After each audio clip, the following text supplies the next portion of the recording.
So ayon sa Senate hearing, ang SEC ay inutusan na linisin itong mga naka-registered sa SEC ng mga online lending platform. Para sa akin, ang dapat tanggalin lang dyan yung mga abusado, yung mga may kaso, yung mga na-revoke pero nakabalik. Para sa akin yun ang dapat tanggalin. Kung maayos naman yung mga wala, I guess na mas okay na matira dyan yung mga okay utangan, at hindi masyadong abusado, at hindi matataas ang interest. Alright, welcome back mga kadyani. Magandang araw po muli. Bago ang lahat, natin simulan ay maglalambing lang po ako sa inyo na paki-follow po ang aking mga social media account, ang Facebook, TikTok at itong aking YouTube channel. Paki-like na rin po, share at hit nyo na po yung notification bell para updated po kayo sa mga videos na ginagawa natin dito about sa usapang money lending app. So yun nga, kagaya na sinabi ko sa una, na ang Senate ay binigyan ng utos na linisin yung mga OLA, no? Totoo lang, no? Noong na-read yun, ang nakalagay doon sa mensahe ng PAOK is nasa 114 lang yung OLA nung huli nilang tinignan. Na which is tinignan ko rin, may video tayo niyan. And then itong March 18, 2025 kung saan may binasa si Senator Raffy Tulfo doon na nasa papel, yan po yung bagong list na nasa 117 na po.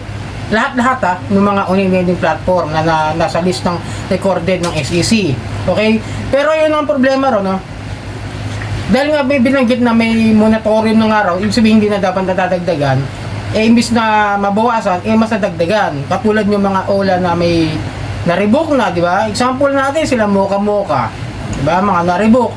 Itong si Pascas, na-revoke din yun nung 2020, if I remember it correctly, na nakakabalik. Tapos yung mga may pending cases like yung huli ko mga ginawang video, yung UPeso, yung Armorac, yung FESL, mga Microdot, yung mga pangalan na yan, mga may kaso yan na sinampa sa Department of Justice ng SEC, pero nandiyan pa rin. Tapos kung papansin niyo, no, may papakita lang ako sa inyo, no, mga kadyani, na yung sa baba niya, sa pinakababa ng list ng recorded online lending platform, merong asterisk na may nakalagay doon. Pag meron nakalagay na asterisk doon sa isang lending, ibig sabihin may pending case sila doon sa SEC na siguro meron sila ng pangkaso doon. Ibig sabihin may issue. Yan ang dapat tanggalin, no? Isa pa yan sa mga dapat tanggalin. Tapos yung mga OLA na grabe yung taas ng patubo, na halos sabi ko nga sa inyo, dahil nagre-review ulit ako ng mga OLA, almost 50% ang babayaran mo. Biruin mo ngayon, binayaran ko na yung quick lock ko, no? Tinapahiram ako ng 1,000, pero babayaran ko siya, ang ibabalik ko almost 1,500 na for 2 weeks, di ba? Wala pang 1 month yun, for 2 weeks lang. Yan ang dapat na tinatanggal. Yan yung mga dapat na inaalis, yung mga dapat na na talagang ini-erase na, tinatanggalan na ng karapatan na mag-operate. So yun, pakita ko lang sa inyo yung list of recorded online lending platform. Ayan, as of March 18, 2020. Yan po yun. At yan po yung list lahat. Yun, pa-isa-isa natin, no? E-com yan, advance, ayun, wala namang issue yung mga iyon. And financing, ayan po yung mga list nila. Then, sumunod yan yung, dito pa nga yung Armorac pero wala nakalagay na asterisk, pero I don't know, pero may nakasampa kaso dyan, alam ko.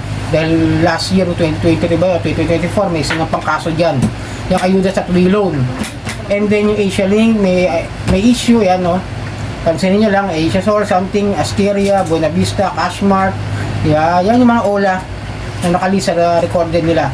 Then, Cash B, Cash Mom, Cash Express, Sepat, may asterisk din, Code Black, ang hawak nilang OLA, issue kay Peso, tsaka yung OK Peso, kasi may issue yan. Convenience, Adacash, wala na yan sa Play Store, no? Ito is Copperstone, binanggit ko na yan kanina, ayan, si ang OLA niyan, si Copperstone. Pero tignan nyo, galing sa revoke ito, may revocation niya dahil sa unfair debt collection practices, pero walang nakalagay na asterisk. Para sa akin dapat yan sinampahan ng kaso dahil marami reklamo tong Copperstone yan, Peso Forest, Poco Cash, Blue Peso, Mocha, Peso Bupay, Load Cash, tsaka Quickla. Tapos yung iba naman dito, yung mga hindi na masyadong issue yung mga OLA, hindi ko na mapanggitin yung mga may issue lang, tsaka yung mga dapat na para sa akin alisin, tulad nitong Creditable Corporation o Easy Peso, DF lending, Panpera, wala siyang asterisk pero may mga complaint niya na nakikita ko sa mga rant, sa mga comment section. Si Digido, syempre, isa pa yan, no? May asterisk. Diba? O, Dolphin Lending, Peso Go, tsaka Microloan, ayan, may issue. Easy Cash, wala naman, pero may mga comment ako nakikita, hindi rin maganda. Itong si Ibaro Lending, Halika Cash, siya kasi Taga Cash. Si Edok for All, hindi ko sure kung ano yan. Si E-Generation, si Mr. Cash. Tapos si Passcoin, Coco Peso, Cashguard, Cash Cow, hindi ko rin sure. Pero si Passcoin parang may issue rin sa mga comments. Para sa mag-file kayo ng complaint sa SEC para lang malaman ng SEC tsaka ng mga NBI at PNP na meron silang mga complaint sa mga yan. Si Fcash Global, ito, sabi ko sa inyo, diba galing din sa Revoke to, si Fcash. Ang ola nito is si Pascas, Fcash, Pascas VIP, yan. Pindo PH Philippines, di ko siya kilala. Di ko siya inutangan. Ito si Finance Technologies, Pita Cash, Fingertip, Big Loan, First Circle, First Digital. Ito po si Bilis po yan si First Digital. Si Flash Cash, 101 Lending, Bali Loan, Lemon Loan. Dati pong na-raid, okay? FT Lending, wala masyadong issue. Flash, Fuse Lending, si G Credit, si Global Dominion, si Golden, something like that. Tignan nyo na lang dyan. Si Home Credit na marami ring complaint about sa taas ng interest. Si Hupan Lending, Cashme, Easy Loan, Suki Loan, Cash. Wow, wala pong nakalagay na pero kung may issue kayo dyan, pwede nyo i-complain, okay? Si iDirect, Direct Loan, iFund, Madalone, parang may asterisk ba to? Hindi ko mapansin Itong si Inclusive, si Pinoy Peso, ito grabe to. Grabe ang processing fee nito. Tapos meron siyang asterisk, ibig sabihin meron siyang issue sa SEC. Then, wala masyadong iba. Sige, eto iba. Yung Credibo, medyo napapansin ko rin to. Tapos yung Instacash si King Cash. Tignan nyo na lang po ito Tapos pwede rin po kayo pumunta sa description ko para doon sa link. Si Kusog Pera, hindi ko na rin po siya nakikita sa Play Store. Si Kibico, meron po siyang asterisk. Ibig may issue. Si Litgen, Incorporation, Peso House, I don't know. Wala namang nakalagay asterisk. Pero tandaan nyo hindi po lahat din ng walang asterisk, walang issue. Maraming complaint sa mga comment section pero walang complaint sa SEC tsaka sa PNP o sa NBI. And then itong LHL, pautang online, pautang peso. Ito yung kasi pautang peso na LHL wala talaga ako na ibang pautang peso yung nakita ko sa Microdot po yun. Link credit ay peso tsaka peso in. Medyo may nakikita rin ako dyan sa mga comment section. Itong si Magician of Money Lending, si pera mo, ito napakarami issue nito. Si Mabilis Cash na si Money Lending, si Masaganang Buhay, Peso Loan, wala masyadong asterisk. Ito si Microdot, kagaya sabi ko sa inyo kanina, si Microdot Lending Corporation. Meron din isa kasi yung Philippine Microdot, yun yung na-raid dati noong 2023. Ito si Microdot, Credit Cash, Credit Peso, Cash Baka, Cash Mabilis, Go Peso, may issue. MoneyCap, yung mga matataas ang interest, itong sila MyCash, yung paghihiram, Peso Online, at PH Packet, may issue yan. Si Milo na Peso Cash din, may issue, ayan, may asterisk, okay? And then si Online Loan Pilipinas, medyo mataas na interest. Si Palo Financing, Cashalo, Pera 247, Pera Jet, Peso Ready, ayan. Yung mga matataas sa interest na yung binabigit ko ngayon pero wala pang masyadong issue. And then sa Philippine Cash Trout, Peso Mio, Mukasa, Cashoyo. Tapos itong si Pesos PH, Philippine Rock Financing, Prime Loan PH, tapos itong si Philippine Business B+, maraming comment din yan na hindi maganda. Okay? Itong si Plentina, wala naman. Primatech, wala rin.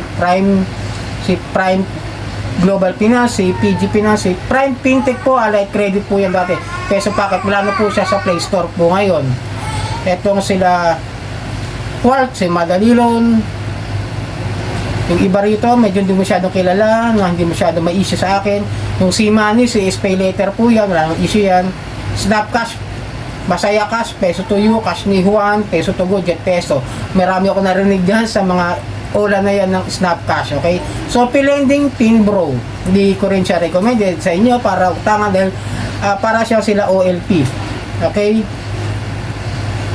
And then, Sumulong Finance, Go Peso, Gra Peso, Pas Peso, mga matataas ang interest, super space, meron po asterisk, peso here at saka peso kwento. Supreme Money Lending o yung si Supreme, yung sa, alam ko ito yung mga may OFW, nakalagay din po siya sa online lending platform, kaya it consider as an online lending app. Okay, Tala, walang issue. Tendo Pay, walang issue. More Gold, may asterisk, may issue. Treasure Ball, walang asterisk pero dating na raid. Wow Pera, 10 peso. Yung peso ito, may kaso din to sa DOJ, sa korte na isinampan ng SEC. Kaya ito ko bakit walang asterisk. Then si Bamo, Bigalia, si Warm Cash, Honeyloan, wala. WeFund, ito po si One Hand, Wing of Integrity, si Benny at si Baro, may asterisk, may issue. XL Cash, tapos sa Loan Champ, Happy Cash, Yinshan.